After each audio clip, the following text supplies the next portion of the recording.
జగన్ గారు ఉన్నారు. జగన్ గారు నిన్న తిరుమలకి వస్తాను దర్శనం చేసుకుంటాను అన్నారు. సో సడన్ గా క్యాన్సిల్ చేసేసారు. ఏంటి అసలు డిక్లరేషన్ ఇవ్వడానికి ఆయన అంత తడబట్టడానికి రీజన్ ఏంటి అసలు? డిక్లరేషన్ ఇచ్చితే ఇంట్లో ప్రాబ్లంలు ఉంటాయమ్మా. డిక్లరేషన్ ఇచ్చాడు ఆయన ఏమి ఇవ్వాలనే, ఇంట్లో ప్రాబ్లమ్స్ ఉంటాయి. మరి క్రిస్టియన్స్ అంతా కూడా దూరం అవుతారు కదా అన్నకు. డిక్లరేషన్ ఇచ్చితే మేము అధికారంలో ఉన్నప్పుడు మేము ఆడింది ఆట పాడిందే పాట, మమ్మల్ని కూడా ఆపేవాడు ఊడు ఉండడు, పోయినాము వచ్చినాము.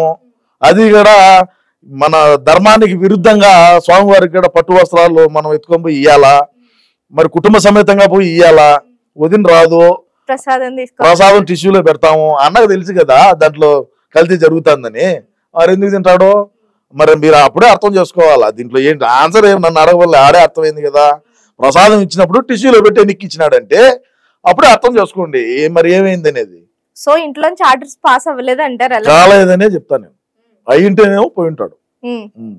అంటే మరి అంటే డిక్లరేషన్ ఇవ్వడానికి అంత అంటే సతమతం అవుతున్నప్పుడు మరి నా మతం మానవత్వం ఇలాంటి మాటలు ఎందుకు మాట్లాడడం? డిక్షనరీలో ఎతికి రాసి ఇచ్చిస్తున్నారు మా వాళ్ళు కూడా.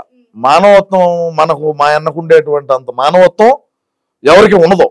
ఎందుకంటే చిన్నాయన్ను ఎవడైతే గొడవలతో వేసాడో వాడిని పక్కన పెట్టుకొని తిప్పటం అనేది మానవత్వం. సొంత చిన్నాయన చనిపోతే రోడ్డు మార్గంలో పోవటం అనేది మానవత్వం.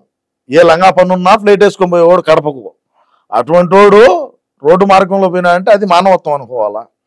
సొంత చెల్లెల్ని ఈయన 16 నెలలు జైల్లో ఉంటే పార్టీని బలోపేతం చేసేదానికి రోడ్ల బడిగా తిరిగింది షర్మిల. తల్లి ఒక పక్క, చెల్లి ఒక పక్క, వాళ్ళిద్దరిని పక్కన పెట్టినాడు చూసావా, అది మానవత్వం అంటే. ఒక దళిత డ్రైవర్ని చంపి డోర్ డెలివరీ చేసే అనంతబాబు వాడిని బెయిల్ తీసుకొని బయటికి తీసుకోవచ్చు పక్కన కూర్చొని పెట్టుకున్నాడు చూసావా, అది మానవత్వం అంటే. ఎర్రచందనం అక్రమంగా తోలుతా ఉంటే ఒక పోలీసు కానిస్టేబుల్ అడ్డుకున్నాడని చెప్పి వాడిని చంపేసినాడు చూసావా, వాడిని తొక్కిచ్చేసినారు. ఆ పోలీస్ కానిస్టేబుల్ తొక్కిచ్చినారు. అయినా కూడా ఏం మాట్లాడలేదు చూసావా, అది మానవత్వం అంటే. మరి ఇన్ని మానవత్వం ఇట్లాంటి చెప్పుకుంటా పోతే కొల్లలు ఉన్నాయి. 1 2 కాదు. ఇది మా పార్టీలో, మాది కాదు మా పార్టీలో. అది నాది వేరు ఉంటది. నేను నిజాలు నిర్భయంగా చెప్పేటువంటి వ్యక్తిని. నీకు తెలియదేమమ్మా నా గురించి. నిజాలు నిర్భయంగా చెప్తా.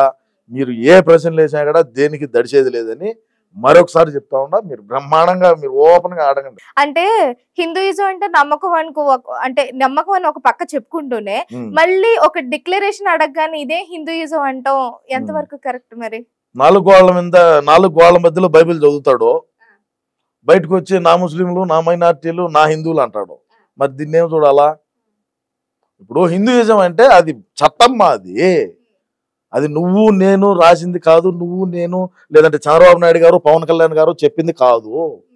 అది ఎప్పటి నుంచో వచ్చుతున్నటువంటి ఆచారము. డిక్లరేషన్ ఇచ్చి నువ్వు పో, నీకు ఇబ్బంది. ఎవడు ఆపినాడు నిన్ను? నోటీసులు ఇచ్చినావు అంటున్నావు. ఏ నోటీసులు ఇచ్చారమ్మా? చూపి, ఏమవుతుంది? రాష్ట్ర ప్రజానికానికి చూపి. మన సోషల్ మీడియా ఉండదు, లేదు ఆ పేపర్ లేదో నాకు పంపి, నేను ఒక ప్రెస్ మీట్ పెట్టి చూపించా, మా అన్నకి ఇదో ఈ పేపర్లు ఇచ్చినారు, ఈ నోటీసులు ఇచ్చినారు, కొంతమందికి పోకూడదని. రోజా గారు అదే ప్రెస్ మీట్ పెట్టి చెప్తున్నారు, జగన్ గారిని అడ్డుకుంటున్నారంట కదా తిరుమలలో వెళ్ళకుండా.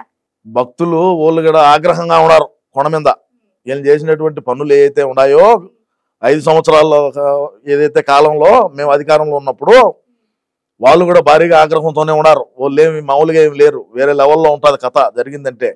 మా అన్నకు అన్నీ తెలుసు, కానీ పొలిటికల్ డ్రామా ఏదో ఒకటి మా మీదికి రాకుండా వాళ్ళ మీదకి రుద్దాలా అనేటువంటి ప్రయత్నంలోనే ఈ తిరుమల అంశం కూడా. ఇంకా 5 సంవత్సరాలు ఉన్నాయి. రాబోయే రోజుల్లో కొన్ని బడాగా జరుగుతాయి. ఇది ఆఫ్టర్ ఆల్ ఊరికే శాంపుల్, ఊరికే అట్ట బయటకు వచ్చాయి చాలా. ఎందుకుండవు? అంటే జగన్ రాసులీళ్ళు కూడా బయటకు వస్తాయని ఒక మాట చెప్పారు కదా, అవి ఎంతవరకు వచ్చాయి? వచ్చాయేమో. మీరే ఇప్పుడు దువ్వాడ శ్రీనివాస్ వచ్చాయనుకున్నారు ఎవరున్నా? వాడు బ్రహ్మాండంగా దూతాడు. మరి అందరూ దువ్వే ఉంటారు.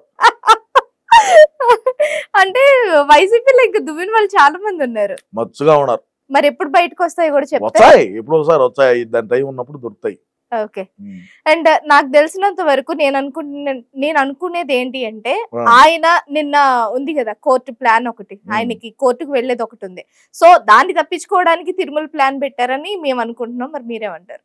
అంతే నువ్వు నేను చెప్పింది ఏందమ్మా నీకు, ఇది ఆఫ్టర్ ఆల్ ఊరికే, ఇది చిన్న శాంపిల్ ఊరికే వదిలినాడు. ఇంకా రాబోయే రోజుల్లో ముందు భయంకరమైన ప్లాన్లు ఉన్నాయి. కులాల మధ్య చిచ్చు పెడతాడు, మతాల మధ్య చిచ్చులు పెడతారు, కొట్లాట్లు అవుతాయి, లా అండ్ ఆర్డర్ ఇష్యూ చేస్తారు. ఎవడన్నా రెచ్చిపోయి అవి ఉంటాయిలే, మామూలుగా ఇంకా ఉండదు, టైం ఉండదులే నీకు. అండ్ మొన్న పేర్ని నాని ఒక ఛాలెంజ్ చేశారు. ఛాలెంజ్ చేసిన తర్వాత జన సైనికులు ఇంటి దగ్గరకు వస్తేమో దాక్కున్నారు. దాని తర్వాత మళ్ళీ ఆయన స్పెషల్ గా ప్రెస్ మీట్ పెట్టి మీ అంతు చూస్తా అసలు నా ఇంటికి రావడానికి మీరెవరు అని అన్నారు. అదేంటి మరి, ఇంటికి వచ్చినప్పుడు దాక్కోవడం ఎందుకు, మళ్ళీ బయట ప్రెస్ మీట్ పెట్టడం ఎందుకు? అసలు పవన్ కళ్యాణ్ ని, జన సైనికుల్ని, జనసేన పార్టీని, తెలుగుదేశం పార్టీని, అప్పుడు వీళ్ళు ప్రతిపక్షంలో ఉన్నారు, మా పార్టీ అధికారంలో ఉండింది. 2019 నుంచి 2024 మొన్న ఎన్నికలు జరిగే వరకు కూడా వీళ్ళకి మంత్రి పదవులు ఇచ్చింది. ఎందుకంటే ఈ మాదిరి మరగమనే కుక్కకేసిట్టు బిస్కెట్లు కుక్కకు పెడిగ్రీ వేస్తారు, వీళ్ళకి మంత్రి పదవులు ఇచ్చాడు, అంతే తేడా, ఇంకేం లేదు. ఇష్టానుసారంగా మాట్లాడినారు. మరి మాట్లాడినోడు అంత దొమ్మ ధైర్యం ఉన్నవాడైతే ఇంట్లోనే ఉండాలి కదా పేరున్నాని. మరి ఈ ఆడ బెంగళూరుకో లేదంటే హైదరాబాద్కో పోయి ఉంటాడు. మరి కిట్టుకోడు ఊరికే అన్యాయం అయిపోయినాడు. వాడు ఏదో ఇన్స్టాగ్రామ్లో రీల్స్ చేసుకునేవాడు, వాడిని తీసుకొని వచ్చి ఒక ఎమ్మెల్యే టికెట్ ఇచ్చి వాడిని అన్యాయం చేసి, వాడు బ్రహ్మాండంగా రీల్స్ చేసుకుంటా, వాడు ఎంజాయ్ చేసుకుంటా ఉంటే వాడిని తీసుకొచ్చి ఇచ్చేసాడు. ఎట్టా పేరు నానికి గెలిచాడని తెలుసు. నేను ఓడిపోయినాను, ఇంకా రాజకీయ జీవితంలో ఆయన ఏదో సన్యాసం తీసుకుంటానని చెప్పటం, నేను సన్యాసం తీసుకుంటా కూడా ఎందుకులే ఊరికే నేను ఎమ్మెల్యేగా ఓడిపోయి సన్యాసం తీసుకున్నానని అనిపించుకునేది ఎందుకులే అని చెప్పి మంత్రి పదవి తీసుకొని మంత్రి చేసినాడు. ఎమ్మెల్యే అయిపోయింది. ఆ గడువు అయిపోయిన తర్వాత వాళ్ళ కొడుక్కి టికెట్ ఇప్పించినాడు. అది జరిగింది. వాడిని ఊరికే గొల్ల చేశారు తప్ప ఈయన మచిలీపట్నంలో పెరిగి కట్టలు కట్టింది ఏందమ్మా? నువ్వు అంత శుద్ధంగా చేసుంటే ఎందుకు ఓడిపోయినావు మచిలీపట్నంలో? నువ్వు నీ కొడుకు ఎందుకు ఓడిపోయినాడు? అంతా అదే ముందు సున్నానే ఉండేది, ఏముండదు.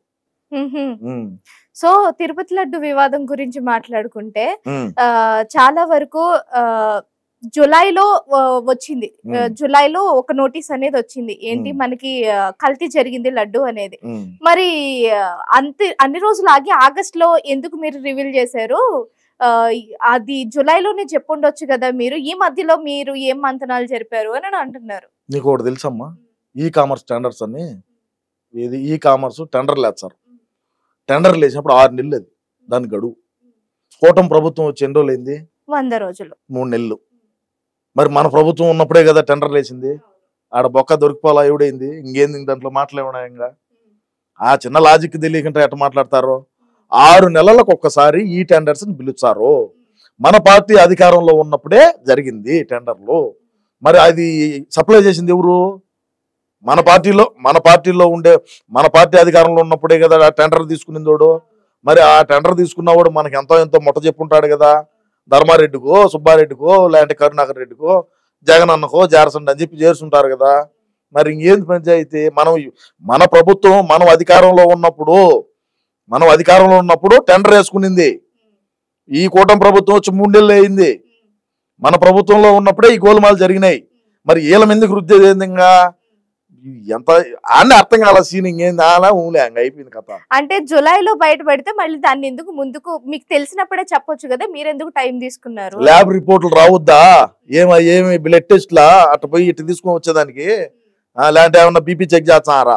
లేదంటే ఏమన్నా షుగర్ చెక్ చేస్తారు? ఊరికే ఇట్టు గుచ్చి ఆ మిషన్ మీద చెప్తే ఇంత ఉండదు నీకు బీపీ షుగర్ అనేదానికి. కలియుగ దైవం వెంకటేశ్వర స్వామి వారి ప్రసాదం అది. దేశం నలుమూలలాగా ప్రపంచంలో మన తెలుగు వారు ఎక్కడున్నా కూడా స్వామిని ఒకసారి దర్శించుకోవాలి పోయనే ఉంటుంది వాళ్ళ మనసులో, ఎప్పుడు వాళ్ళకి గ్యాప్ దొరికినా కూడా. అటువంటి దాన్ని ఈ విధంగా వీళ్ళు భ్రష్టు పట్టించినారంటే మా పార్టీ వాళ్ళే ఒప్పుకుంటాము, మా వైసీపీ పార్టీ వాళ్ళే. చూద్దాం ఏమి సిట్లు వేస్తారో ఏంటి, ఎన్ని సిట్లు వేస్తారో ఏంటి. జగన్మోహన్ రెడ్డిని 16 నెలలు జైల్లో ఉన్నాం, ఇంకా ఉంటాం పోతాం, మళ్ళా పంపిండి. బట్టలు కూడా రెడీగా పెట్టుకున్నాడు బ్యాగులో. అండ్ పవన్ కళ్యాణ్ గారు దీని మీద ప్రాయశ్చిత్త దీక్ష చేస్తున్నారు. నిజం చెప్పాలంటే లడ్డు కలుషితం అయిపోయింది అని.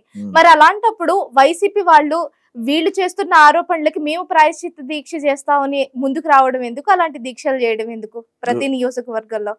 వైసీపీ వాళ్ళు తప్పు చేసిన నా కొడుకులు చేస్తారు. ఈయనంటే పవన్ కళ్యాణ్ గారు అంటే లడ్డు తిరుమలలో అలాంటి ఒకటి అపచారం జరిగింది, దాని మీద ప్రాయశ్చిత్తం అంటే చేసుకోవాలి ఈ కాబట్టి రోజు దీక్షలు ఈ రోజు అంశం మీరు మాట్లాడుతున్నారు, ఈ రోజు మా పార్టీ వాళ్ళు వచ్చింది అంతే కదా. ఎవరైనా పెళ్ళాలతో విన్నారా? ఆడవాళ్ళు ఎవరిన మొగుడిని తోడుకోమేరా? ఎందుకు పోలా? రారు పెళ్ళాలి బయటికి. ఓకే, ఎందుకంటే ఇది చేసిన లంగాపని తెలుసు, అందరికీ తెలుసు, అందరికీ తెలుసుమా. ప్రాయశ్చిత్త దీక్ష చేసినారు అంటే నువ్వు అర్థం చేసుకో. రోజా యాడ్ చేసింది తమిళనాడులో చేసింది, ఆంధ్రాలో ఎందుకు చేయలా? ఊళ్ళేకి రానిరు, మెట్లతో కొడతారు. లేదంటే ఇప్పుడు ఏదో కూరగాయలు అన్ని రేట్లు కూడా ఎక్కువ ఉన్నాయనుకుంటా, ఏదో ఏ కూరగాయల రేట్లు తక్కువ ఉంటే దాన్ని తీసుకునైనా కొడతారు. ఏదో ఒకటి జరుగుతుంది, మనం అవలే అయిపోతాము, మనకు బతుకుండదు, జీవితం ఉండదు అని చెప్పి తమిళనాడులో పోయి ప్రెస్ మీట్ పెట్టి మాట్లాడింది. సరే అదే తెలుగులో